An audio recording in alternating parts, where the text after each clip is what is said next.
In the blistering heat of the Arizona desert, where the sun scorched the earth like a branding iron, a lone Apache woman named Talia rode her painted Mustang through the jagged canyons, her long black hair whipping in the wind like a raven's wing. But in an instant, her world shattered. A deadly rattlesnake struck from the shadows, sinking its fangs deep into her leg, poison surging through her veins like liquid fire. She collapsed, gasping, knowing death was slithering closer with every heartbeat. If you're hooked already and love stories of survival, heroism, and the wild frontier, hit that subscribe button right now and join our community of adventure seekers. So we're just getting started on this incredible tale. Talia was no ordinary woman. She was a warrior at heart, raised in the traditions of her Apache ancestors who had roamed these lands long before the white settlers carved their paths. Born under a blood moon in 1872, she had learned to track deer with the silence of a ghost, to weave baskets from yucca fibers that could hold the weight of her people's history, and to wield a knife with the precision of a hawk's talon. Her village, nestled in the shadow of the Superstition Mountains, was a place of resilience, where the elders spoke of spirits and the wind and the sacred bond between human and earth. But times were changing. The encroachment of cowboys, miners, and the U.S. cavalry had turned her homeland into a battleground of cultures clashing like thunderheads. Talia, at 25 years old, had already lost her father to a skirmish with soldiers, and her mother to the fever that swept through their camp like a vengeful ghost. She rode alone that fateful day, scouting for water sources amid a brutal drought that had parched the arroyos and withered the sagros, her mind heavy with the burden of keeping her people alive. As the sun dipped toward noon, casting long shadows from the red rock formations, Talia's horse, a loyal steed named Kestrel, snorted uneasily. She dismounted to inspect a dry creek bed, hoping for signs of underground springs. The air was thick with the scent of creosote and dust, and the only sound was the distant cry of a red-tailed hawk circling overhead. That's when it happened. A rustle in the brush, a flash of scales, and the snake struck. The rattler, coiled like a spring under a mesquite bush, lunged with lethal speed. Its fangs pierced her calf through her deerskin leggings, injecting venom that burned like molten lead. Talia yelped, stumbling back, her knife flashing as she severed the snake's head in one swift motion. But it was too late. The poison was already at work, swelling her leg, blurring her vision, and sending waves of nausea crashing over her. She clutched at Kestrel's mane, trying to mount, but her strength ebbed away like sand through fingers. "Not like this," she whispered to the spirits, her voice a ragged plea. The desert, vast and unforgiving, seemed to swallow her whole. Miles away, on the outskirts of a dusty frontier town called Silver Gulch, a cowboy named Jack Harlan nursed a whiskey in the dimly lit saloon. Jack was a man forged in the fires of the Wild West. Tall, broad-shouldered, with eyes as blue as a mountain stream and a scar running down his cheek from a bar fight in Tombstone. At 28, he had seen more than his share of hardship. Orphaned young, he drifted from ranch to ranch, breaking broncos and herding cattle across the plains. But beneath his rugged exterior beat a heart haunted by loss. His fiancée Tilda, copyrightee, a schoolteacher named Eliza, had died in a Comanche raid 2 years prior, leaving him wandering the territories like a ghost in search of redemption. Jack wasn't one for settling down. He lived by his Colt revolver and his code of honor, helping those in need when fate crossed their paths. That morning, he'd ridden out from Silver Gulch on a whim, chasing rumors of Apache raids on nearby homesteads, his Winchester rifle slung across his saddle. Little did he know, destiny was about to lasso him into the fight of his life. As Talia lay there, the venom spreading like wildfire through her body, her thoughts drifted to her younger brother, Mika, back in the village. He was only 12, wide-eyed and full of dreams, learning to hunt under the guidance of the elders. "I can't leave him," she thought, fighting the darkness creeping in at the edges of her vision. Her leg throbbed, turning an angry purple, and sweat poured down her face. She tried to crawl toward Kestrel, but the horse had bolted in panic, leaving her stranded. The sun beat down mercilessly, mirages dancing on the horizon like mocking spirits. Hours seemed to pass in minutes, or perhaps minutes and hours. A time warped in her delirium. Visions haunted her, her father's face, stern and proud, urging her to fight. Her mother's gentle hands, weaving healing herbs. But the poison was relentless, constricting her breath, making her heart pound erratically. She knew the Apache ways to cut the wound, suck the venom if possibly, but alone, with no one to help, it was impossible. Despair clawed at her soul. Jack's horse, a sturdy bay named Thunder, picked its way through the canyon trails, the cowboy's keen eyes scanning for tracks. He'd heard tales of Apache warriors ambushing travelers,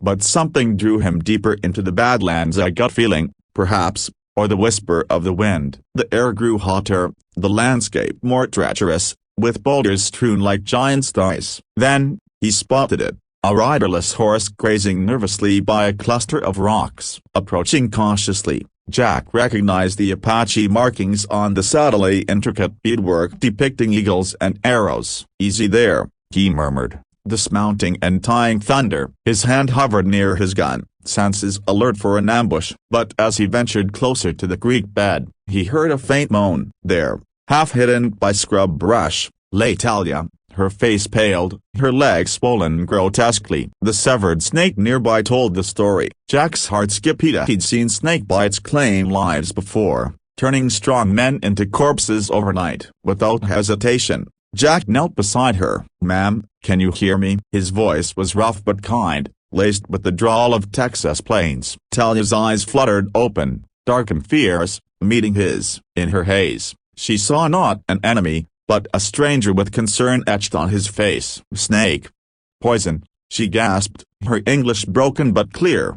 "Learned from traders." Jack nodded, his mind racing. He knew the old remedy: suck out the venom before it claimed her. But it was risky. One wrong move, and he could poison himself. Still, leaving her wasn't an option. "Hold still," he said, drawing his knife. He sliced open the wound wider, blood welling up, then leaned down, his lips pressing to the gash. The metallic tang of blood mixed with the bitter venom as he sucked hard, spitting it out onto the sand. Again and again, he repeated the process, his stomach churning, but determination stealing him. Talia's hand gripped his arm weakly, a silent thank you amid the pain. As the sun climbed higher, Jack worked tirelessly. He rinsed his mouth with water from his canteen, then bound her leg with strips from his shirt, applying a tourniquet to slow the spread. Talia drifted in and out of consciousness, murmuring in Apache about the Great Spirit. Jack talked to her softly, sharing stories of his own brushes with death to keep her grounded. "Once,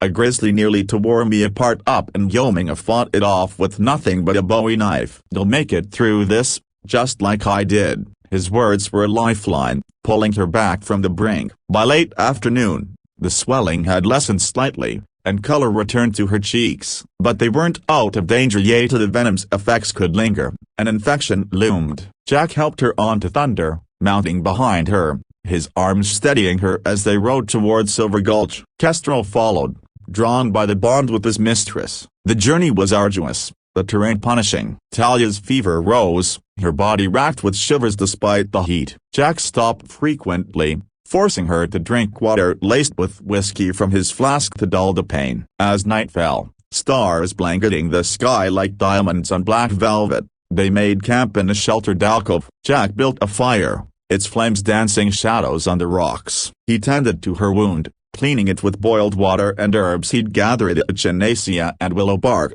knowledge picked up from a Paiute healer years ago. Talia watched him through half-lit eyes, suspicion mingling with gratitude. "Why help me?" she whispered. Jack poked the fire, his face illuminated. "Because no one deserves to die alone in this god-forsaken land. And maybe because I've lost too many already." His voice cracked, revealing the vulnerability beneath the cowboy facade. That night, as coyotes howled in the distance, Talia shared fragments of her life. She spoke of her people's struggle against the broken treaties, the forced marches, the theft of their sacred lands. Jack listened, his worldview shifting. He'd always seen Apaches as adversaries, painted by saloon tales as savage raiders. But here was a woman of strength and spirit, fighting for survival just like him. A tentative bond formed, forged in the crucible of shared adversity. By dawn, Talia's fever broke, the poison's grip weakening thanks to Jack's bold intervention. They pressed on, reaching Silver Gulch by midday. The town was a bustle of activity, wagons creaking, blacksmiths hammering, children chasing hoops down muddy streets. But as they entered, Heads turned. A cowboy with an Apache woman drew stares like flies to honey. Doc Harlana, no relation to Jack, just a coincidence. He examined Talia in his cramped office above the general store. You did good, son, the grizzled doctor said, probing the wound. Sucking out that venom saved her life. A few more hours, and she'd be gone. He prescribed rest and poultices, warning of lingering weakness. Jack paid from his meager savings, then found Talia a room at the boarding house run by Widow Jenkins, a kind soul who didn't mind natives as long as they paid. But trouble brewed. Word spread fast in Silver Gulch, and not everyone was welcoming. Sheriff Harlana again. Nokina eyed them suspiciously. Apache in town. That's asking for raids, he grumbled. And then there was Vance Cutler, a ruthless cattle baron whose ranch bordered Apache territory. Cutler hated the natives, blaming them for lost livestock. Real lore imagined. As Talia recovered over the next days, confined to bed with her leg elevated, Jack visited often. He brought wildflowers picked from the hills, jerky, and tales of the frontier to pass the time. Their conversations deepened as she taught him Apache words for stars and wind. He showed her how to load a revolver. Sparks flew, unspoken attraction simmering like a pot about to boil. But tension escalated when Cutler's men rode into town, accusing Apaches of rustling. That woman's probably a spy, one snarled in the saloon. Jack defended her, fists flying in a brawl that left tables splintered and egos bruised. Bruised but unbroken, he returned to Talia, bloody lip and all. They won't touch you, he vowed. Unbeknownst to them, Cutler plotted darker schemes. He saw Talia's presence as an opportunity to frame her people for crimes, justifying a land grab. One night,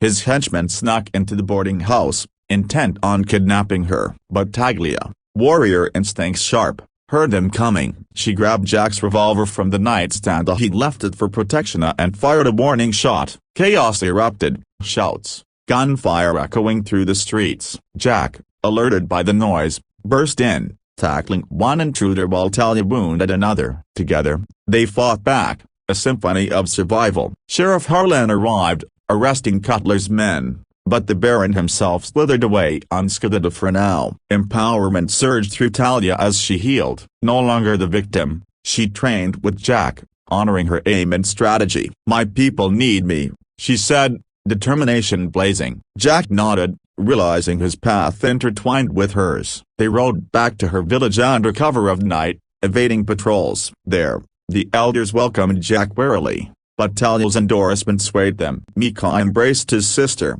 tears flowing. But peace was short-lived. The Cutler, enraged, rallied a posse to clear out the savages. Word reached the village via scouts, an attack imminent at dawn. The climax unfolded in a storm of dust and fury. Cutler and his men charged the canyon, rifles blazing. Apaches, led by Talia and bolstered by Jack's tactics, ambushed from the heights. Arrows whistled, bullets ricocheted off rocks. Talia, legs still tender but spirit unbreakable, took down two riders with precise shots. Jack faced Cutler in a showdown, revolvers drawn under the rising sun. This ends now, Jack growled. Cutler sneered, for you, maybe. Shots rang out. The Cutler fell, justice served. The posse scattered, defeated. In the aftermath, as smoke cleared and wounds were bandaged, Talia and Jack stood atop a mesa, overlooking the desert. You saved me more than once, she said, her hand in his. And you gave me purpose, he replied. They parted ways,